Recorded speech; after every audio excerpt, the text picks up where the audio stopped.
तो नमस्कार है दोस्तों, देखिए आप लोग का एग्ज़ाम चल रहा है, ठीक है। और पॉलिटिकल साइंस जितने भी लोग जेनरिक इलेक्टिव के रूप में रखे हैं, ठीक है, जेनरिक इलेक्टिव या जनरल, या फिर जनरल का दूसरा नाम दिया गया है DSCB, ठीक है। तो चलिए देखते हैं कि इसमें आपको जो है किस टाइप के क्वेश्चन आते हैं। तो मैं बता दूं, देखिए आपका जो है इसमें सब्जेक्ट जितने भी इस पेपर में लिए गए हैं, semester 2 political science generic elective यानी कि GE का पेपर, इसमें जो है आपको सब्जेक्ट पूछा जाएगा इंडियन पॉलिटिक्स एंड गवर्नमेंट से रिलेटेड क्वेश्चन है, जो कि भारतीय संविधान और सरकार से जुड़े क्वेश्चन हैं, ठीक है। तो अगर आपके एग्जाम में भारतीय संविधान और सरकार से जुड़े क्वेश्चन देख लीजिएगा, एडमिट कार्ड में लिखा है, तो डेफिनेटली आपका क्वेश्चन भिड़ने वाला है, यहाँ से देख लीजिए, ठीक है। और मैं बताता हूँ कि झारखंड के जितने भी 8 यूनिवर्सिटी हैं, गवर्नमेंट और प्राइवेट मिला के 31 होता है, उन सभी के लिए यह काम में आने वाला है। साथ ही आउट ऑफ स्टेट जितने भी हैं उनके भी काम में आएगा। बस आपका सब्जेक्ट ध्यान में रखना है, सबसे मेन चीज़, क्योंकि मैं यही बार बार बताता हूँ कि इसी से आपका पेपर मैच करेगा। इंडियन पॉलिटिक्स एंड गवर्नमेंट है, ठीक है। तो चलिए देखते हैं, संविधान से जुड़े क्वेश्चन हैं और सरकार से जुड़े क्वेश्चन हैं।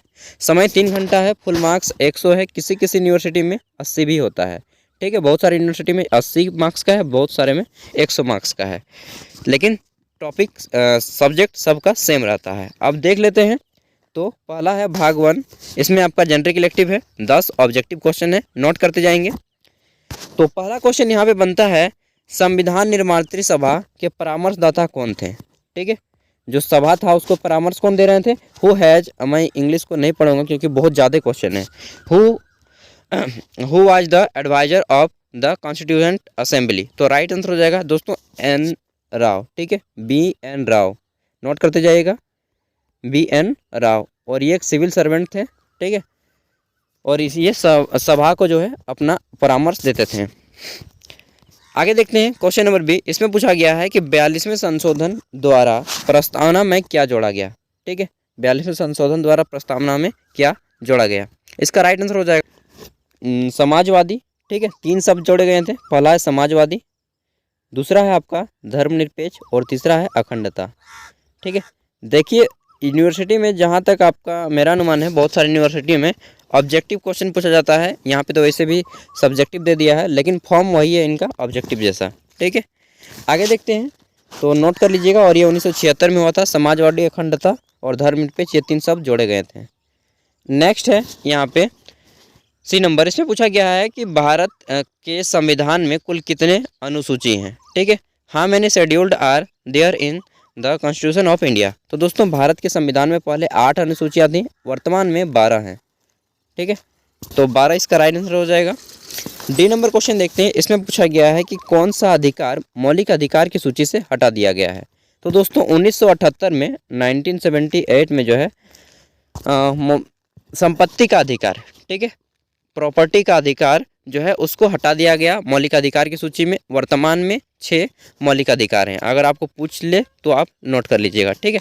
वर्तमान में 6 मौलिक अधिकार हैं और मौलिक कर्तव्य 11 हैं। आगे है, पूछा गया है कि भारत के संविधान में कुल कितने अनुच्छेद हैं, ठीक है। भारत के संविधान में वर्तमान में कुल 470 अनुच्छेद हैं, जबकि जब संविधान बना था उस टाइम पे 395 थे, ठीक है। तो नोट कर लीजिएगा। आगे देखते हैं F नंबर क्वेश्चन, इसमें पूछा गया है कि भाषा के आधार पर सबसे पहले किस राज्य का गठन किया गया? तो दोस्तों भाषा के आधार पर जो है 1953 में तेलुगु भाषा के आधार पर आंध्र प्रदेश का गठन किया गया था, ठीक है। आंध्र प्रदेश का गठन किया गया था। अगर आपने क्लास 12 पॉलिटिकल साइंस को अच्छा से पढ़ा होगा तो डेफिनेटली इन सभी क्वेश्चन का आंसर आप बिना पढ़े भी दे सकते हैं, ठीक है। आगे देखते हैं, क्योंकि मैंने जहाँ तक पढ़ा है मुझे सब कुछ तो वहीं क्लास 12 से रिलेटेड और 11 से रिलेटेड है क्वेश्चन है। G नंबर है, इसमें पूछा गया है कि राज्यसभा में कुल कितने निर्वाचित सदस्य होते हैं? तो देखिए राज्यसभा में कुल 250 मेंबर होते हैं, ठीक है। इसमें से 238 जो है इनको चुना जाता है, 238 को चुना जाता है। ये मेंबर को हम लोग बोलते हैं सांसद, राज्यसभा सांसद, ठीक है, MP मेंबर ऑफ पार्लियामेंट। तो 238 को चुना जाता है, राइट आंसर हो जाएगा 238। और 12 को तो कहाँ से आता है? 12 को राष्ट्रपति चुनता है, वो ख्याति प्राप्त लोगों को, जैसे कि कोई बहुत बड़ा आदमी हो गया जो कि क्रिकेटर जैसे सचिन तेंदुलकर को चुन लिया, ठीक है। कोई बहुत हाई एडुकेटेड आदमी है, कोई सिविल सर्वेंट है, उसको चुन लिया। कोई मतलब नामी प्रसिद्ध आदमी को चुन लेता है राष्ट्रपति, मनोनीत जिसको बोलते हैं, ठीक है। अगला क्वेश्चन है, पूछा गया है कि सर्वोच्च न्यायालय के न्यायाधीश को पदच्युत कौन कर सकता है। ठीक है, तो उनके पद से हटा सकता है। हु कैन रिमूव द जज ऑफ द सुप्रीम कोर्ट। ठीक है, तो उसके जज को रिमूव करने का पावर केवल एक ही आदमी के पास है, वो है राष्ट्रपति। ठीक है, प्रेसिडेंट के पास है। आगे देखते हैं नेक्स्ट क्वेश्चन। इसमें पूछा गया है कि विधानसभा को कौन निलंबित कर सकता है।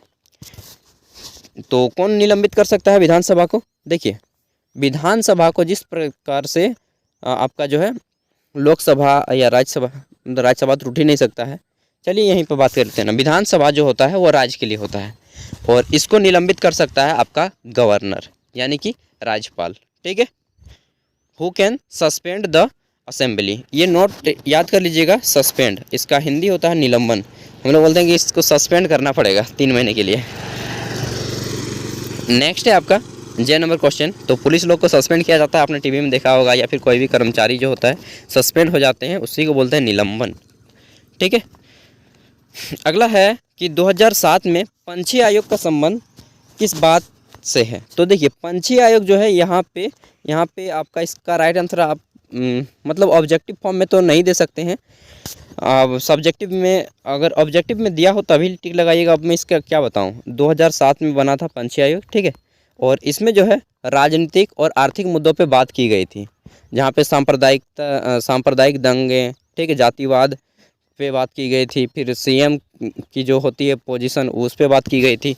तो आप इस तरह से लिख सकते हैं, इन सब संबंधों पे बात किया गया था। ठीक है, नोट कर लीजिएगा, एक एक पॉइंट आपके लिए इम्पोर्टेंट है आपके एग्जाम के पॉइंट ऑफ व्यू से।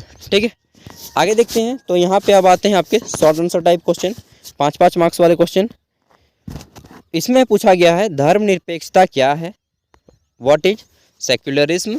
ठीक है, इसका डेफिनेशन देना है 125 शब्दों में, मतलब 100 से 125 शब्दों के बीच में।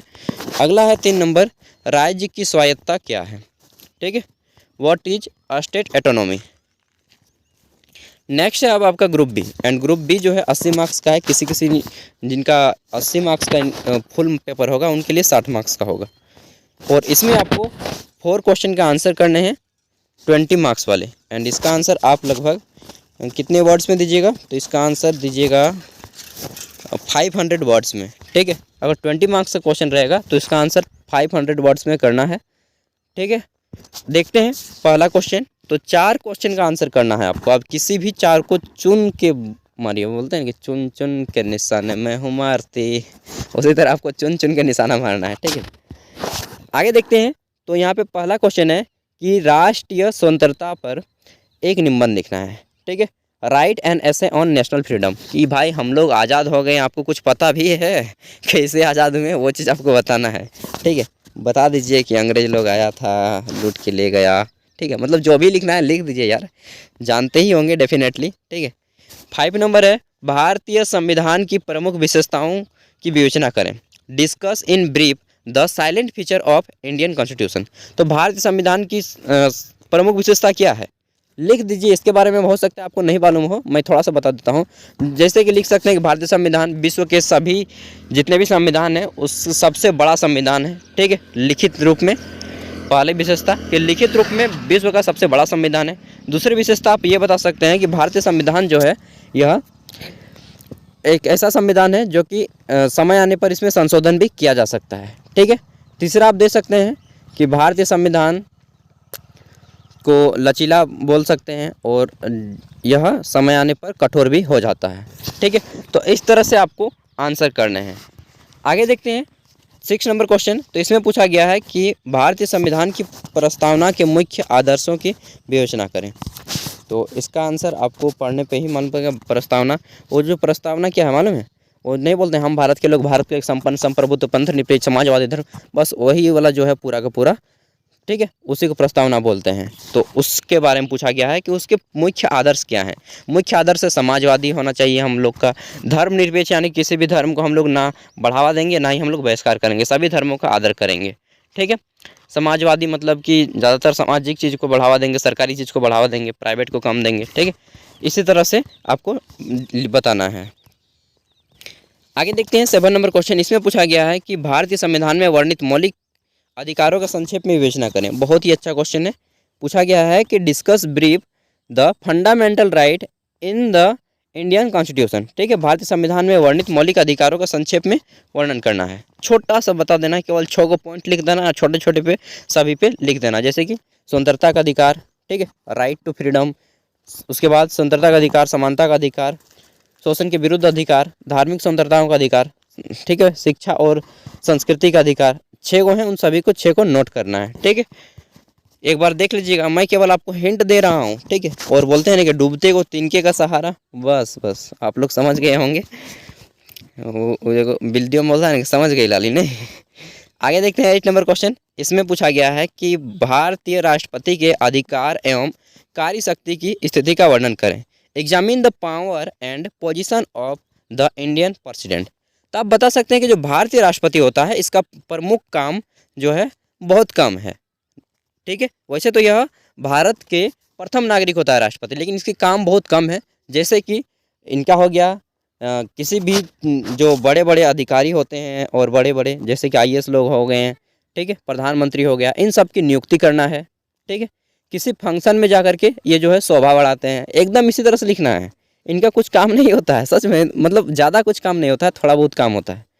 इस तरह से आपको लिखाना है कि ये नियुक्ति करते हैं, जज का नियुक्ति करते हैं, नियुक्ति से संबंधित विषय ही ज़्यादा लिखने हैं। आगे देखते हैं, तो अगला क्वेश्चन है, इसमें पूछा गया है कि सर्वोच्च न्यायालय के गठन, क्षेत्राधिकार एवं शक्तियों का विवेचन करना है। Discuss the composition, judiciary and powers of the supreme court. Supreme court जो आपका दिल्ली में है, ठीक है, उसके बारे में बताना है कि यह कौन कौन से काम करता है। जैसे कि आप बता सकते हैं कि ये भारत के जितने भी न्यायालय हैं, जितने भी हाई कोर्ट हैं, ठीक है, उन सभी में जब कोई मामला नहीं सुलझ पाता है तब ये अपने अंडर में लेता है। ठीक है, इस तरह से जितने भी हैं, और मौलिक अधिकार की रक्षा करता है, मतलब कि भारतीय संविधान की देखरेख भी काम इन्हीं का है।